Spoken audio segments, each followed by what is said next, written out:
Hi மக்களே, நிறைய பேர் என்கிட்ட பர்சனலாக வெளிநாட்டில் ஜாப் இருக்கான்னு சொல்லிட்டு என்கிட்ட கேட்குறீங்க. உங்களுக்கான வீடியோ தான் இது.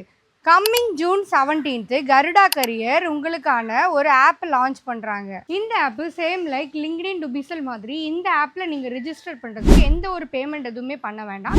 இது ஃப்ரீ ஆஃப் காஸ்ட் மட்டும்தான். இந்த ஆப் இப்போ எதுக்காக லான்ச் பண்ணியிருக்காங்க அப்படின்னா, நிறைய பேர் ஏஜென்சிகிட்ட காசு கொடுத்து ஏமாந்துருக்கீங்க. நீங்கள் ஏமாறாமல் இருக்கிறதுக்காக தான் இந்த கருடா கரியர் ஆப் லான்ச் பண்ணுறாங்க. இந்த ஆப்போட ஸ்பெஷல் என்ன அப்படின்னா, இந்த ஆப்பில் உங்களுக்கான ஜாபை நீங்கள் ரிஜிஸ்டர் பண்ணி டைரெக்டாக நீங்கள் கம்பெனியை காண்டாக்ட் பண்ணிக்கலாம். இது 100% ட்ரஸ்டபிள் தான். இதில் எந்த ஒரு ஹிடன் சார்ஜஸ் எதுவுமே கிடையாது. இவங்க கிட்ட சேல்ஸ் மார்க்கெட்டிங் ஜாப் வேகன்சி இருக்கு. அதுக்கு நீங்க யூஏல இருக்கணும். மினிமம் 2 இயர்ஸ் எக்ஸ்பீரியன்ஸ் இருக்கணும். உங்ககிட்ட ஓன் விசா இருக்கணும். இந்த ஆப் இப்போ பிளே ஸ்டோர் அண்ட் ஆப் ஸ்டோர்ல அவைலபிளா இருக்கு. இந்த ஆப்போட லிங்க் வேணும் அப்படின்னா எனக்கு கமெண்ட் பண்ணுங்க. நான் உங்களுக்கு டைரக்டா சென்ட் பண்றேன். வெளிநாட்டில் வேலை தேடுற உங்க ஃப்ரெண்ட்ஸ் அண்ட் ஃபேமிலிக்கு இந்த வீடியோவை ஷேர் பண்ணுங்க. அவங்களுக்கு இது ரொம்ப யூஸ்ஃபுல்லா இருக்கும். சரி மக்களே, டாடா பை, போயிட்டு வரேன்.